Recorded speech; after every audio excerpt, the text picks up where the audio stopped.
Hi, my name is Ann Carollo, and I am the owner of Gulf Coast Dance Center. And today I'm going to be teaching you a few different ways that you might stretch at the bar in a ballet class. So today we're going to talk about all the different ways that you might stretch at the bar as a beginner student. So the first one that I introduce my students to is cambré side. So we're going to start in a wide second, and actually, how do we get there? Let's start in first, tendu, and I take a tiny little step out because I like a nice wide second for this stretch. So our arms are resting gently in front of us, and we're going to take our right arm, and we're going to lengthen out, and we're going to reach to high fifth. So we're finding half of this position. Okay, the reason why I say this is because it's really important for the placement of your arm. And it's technically a side cambré is to arch sideways. Purpose meaning stretching the side of the rib cage. Okay, so that is what we're doing, and now let's talk about how we're doing it. So we lengthen out through what we call allongé, all this called bring the arm up. I turn my head so I have a profile view to you, to the audience, and I lengthen and I look over and I get a nice stretch. I'm keeping my hips nice and stable. I don't want to shift either way, but I want to be nice and stable through the center. And from here, I'm going to lengthen and recover, bringing my arm right back to where it was. Then at the same time, I'm going to lengthen this arm up, and I'm going to lift it to high fifth, and I'm going to turn my head, and I'm going to arch or side cambré to that side, and I'm going to recover. Now, at the beginning, I said the placement of your arms. What will happen is a lot of times dancers will start touching their heads, crossing, twisting. So what we want to do is in ballet, it's very important that every position we have, no matter what, it is in a proper position of something. Meaning a lot of our positions have been chopped up. So we chop, and then the head, and then here. Okay, so when I'm also here, how to keep my arm in this position is to think that I have a wall in front of me and a wall behind me. So I stay very, very flat, and then I recover. So this is one way to do a side cambré. This is the way when you face the bar. Okay, so I've now gone over how to do a side cambré facing the bar. But once you've moved past that, we typically in a ballet class do a side cambré with one hand on the bar. So we're going to go over that. So our feet are in second. We feel nice and lifted. And the same thing is going to happen. We're just coming from a different position. So the left hand is on the bar. The right hand is in second. We still lengthen out. We come up and find high fifth, and we take a side cambré. Here, I'm looking at this hand that's sitting on the bar, and I'm trying to keep my ribs open so I'm flat, and my arm is over the top of my head. Again, I don't want to drop, twist, do any of that stuff, but the ultimate goal is to open the ribs, and I would release up and over, find second position, lengthen out of the left side, and now we go into a different position. We're going into low fifth and high fifth. So again, I want to keep this position and bend at the waist to arch, and I turn my head sideways, and then I'm going to recover up and then grab the bar again. So when we go away, this is where most people tend to have the biggest problem with their arms because they'll start over crossing. But now if I was to stand up, that's not really any position in ballet. So I want to maintain my positions and recover out of it. Okay, a couple other things that can go wrong. So when we side cambré, we want to maintain holding the pelvis. We don't want to drop back into a tilted pelvis. We want to hold it because what we're trying to do is stretch through the top of the IT, the hip, the glute med, and into the obliques and the ribs. And you should feel like your rib cage is almost like an accordion being stretched, okay? That way then you get that nice side stretch. And then same thing here, I'm holding everything up and lifted. Don't drop into the pelvis and feel that nice long length. And then you're gonna recover. And if you're going to the next position, we would move our legs and go to the next position. So there is another way that we stretch to the bar, and this is probably the one that is done the most often, meaning we do a combination on one side of the bar and we finish with this particular stretch. And then we balance and we'll turn to the other side and we'll do the stretch again. What I really like about this stretch is if you do it correctly, it will really lengthen and stretch out your hamstrings. Therefore, you don't have to do a ton of additional stretching. So that's the beautiful part about ballet, is so much of it is built in to really get you what you need, but you have to do it correctly. Okay, so what I'm gonna show you is called Penché en avant. But something that I found very interesting through learning as a teacher and continuing my education was growing up, I always heard this as cambré forward and cambré back. So you may be hearing this in your class. It's what I just literally heard my entire life talking from major professionals in the world of ballet. But then I went and got my certification through ABT, and they really broke down the language of French and the proper terminology, and then I was corrected into it's called penché, which means to hinge or bend. En avant means to go forward. So penché en avant is what we're doing because cambré means to arch. And when we go forward, we're not actually arching. So what I end up in class doing is I actually call it port-de-bras forward. So it is still very port-de-bras, meaning carriage of the arms forward. So there are different things that you can still call it. But technically it's not cambré forward, but you may actually hear that in class. So I want to make sure you understand that. It can be done in first position as well as fifth position. I'm gonna go ahead and demonstrate in the fifth position.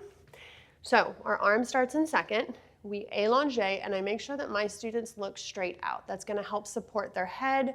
The strongest muscles in our neck are on the side of our neck. So you can either look straight down forward, but this has more of a nice quality.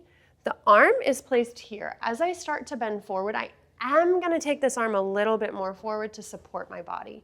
So how to get the best stretch in the hamstrings. I'm going to lengthen forward, and I'm going to maintain a flat back as long as I possibly can, which elongates the hamstrings. If I'm curved, I get no stretch through the hamstrings. So again, I want to find a flat back, keep going until I can't maintain that anymore, and then I'm going to curve down. I also tell my adults to look at their knees. What that does is it releases the last top vertebrae versus being stuck here. So I'm going to be here. And now one other way that I teach this is through the ABT training is look down to recover, keeping my head in line with my spine and my eyes looking into my arm in first position. I'm going to now turn my head and I'm going to cambré back, which is arching. My shoulder and collarbone are going to lift and I'm going to go back. Now, if you notice, I'm looking at you, but that is how my head would go, because again, I can breathe back here, I can talk back here, but if I go here, it really puts a lot of extra strain on your trachea, and it's just not, A, a pretty position, looks like a dancer's head fell off, and two, it's just really, really hard to maintain. Okay, so that was coming through the first. That is really, really, really wonderful, and I love that I got to learn that. I'd never been introduced to that, but it helps keep the weight from being so far out away from your body that you get the opportunity to build the strength, especially as an adult. So now it will transition though into a more advanced version, which is the flat back. Once you can maintain the strength, the arm falls by the ear. We are now in a proper high fifth, and it's gonna recover through a flat back. Again, there's that hamstring stretch. Arm by the ear as we come up through arm is in high fifth. I'm gonna turn my head and I'm gonna pull the arm back into a back cambré, and then I'll recover. And you either can take a balance or finish based on whatever the combination is. But I hope that all makes sense. There's a lot of different things in ballet that are just slightly different, and I try to tell everybody it's okay as long as you're learning, and I just like to continue to educate myself on the proper terminology. But again, you might hear it as cambré forward, that's okay. But it is called penché en avant. And I hope that that helps you also get a better hamstring stretch. So just for fun, I'm also going to teach you a leg stretch on the bar.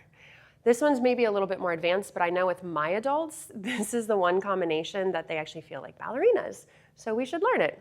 So this one we're going to start in the fifth position, or again, if you're not quite there yet, you can start in a third. We're going to draw the leg up to our knee, which is passe. I like to teach this because it starts to build in a développé feel. We're going to lift the knee and extend and place it on. If this is too advanced, I usually can tell them you can just plop it in the beginning, which means just get it up there. Now, we're not used to having our leg this high as average adults, so we tend to hold a lot of tension in our pelvis. So I usually tell everyone to take an exhale through their pelvis and their hip and go, and just drop. Like let the bar hold your leg, Just stand in your leg. The other thing that can happen is people will be way out here, and if you notice, this leg is not directly under me. So I want to stay where I feel super stable, super normal, and it shouldn't be hard, okay? It should feel actually pretty comfortable. From this point, we take that side cambré that you learned earlier in the video, and we're going to do the same thing towards our leg. So the arm élongé comes up to half of high fifth, our head turns, and we stretch towards the leg, okay? Now when we reverse, I take my dancers to an écarté line, meaning if I go really far, there's not much of a stretch, but I want to have a nice, beautiful picture that they feel in their body. And then we open back up. And then we would do it again. We would stretch to the leg. This one's not less important on the head. This is more of a stretch for the hamstring and the glutes. And then we go away. And I typically do this one more time for a set of 3. And if you do it with the music, this is 1, 2, 3, recover on 4. And we have away 5, 6, 7, recover on 8. So once we've completed 3 sets, I have everybody take a nice bend or a plie. That makes the leg go a little higher. See if they can keep that crease. Stand nice and tall. And then here's the trick that a lot of people don't know. So your psoas really work to lift your leg, but they also are used to stabilize your spine. So the way to help lift your leg and support it is to use your lats, which are in the lower of your back, and run up the back. So you're gonna actually pull down on your lats in the back, and I'll show that in a second from standing position. So then I engage my lower abs, and it will help me lift the leg off the bar and place it down. So I'm gonna turn sideways for a second. So the lats come down here and ride up the back. So feeling that is if we stand with our hips swayed back, but like we actually pull down. And when we pull down, it actually substitutes, it trades the job of the psoas. So that means now my psoas can lift my leg because my lats are stabilizing my back. So this has been really, really beneficial and a great way that my adults have found much easier access to lifting their legs. So I hope that helps you. I hope you found this video useful, as stretching is a very important part to your ballet class. If you learn to do it the right way, it can actually gain a lot of flexibility for you and keep your muscles strong and safe. So if you liked this video, hit the like button. And if you enjoyed this content and would like to see more, go ahead and subscribe to my channel and hit that little bell so you don't miss out on any future videos. And remember, trust the process and enjoy your journey.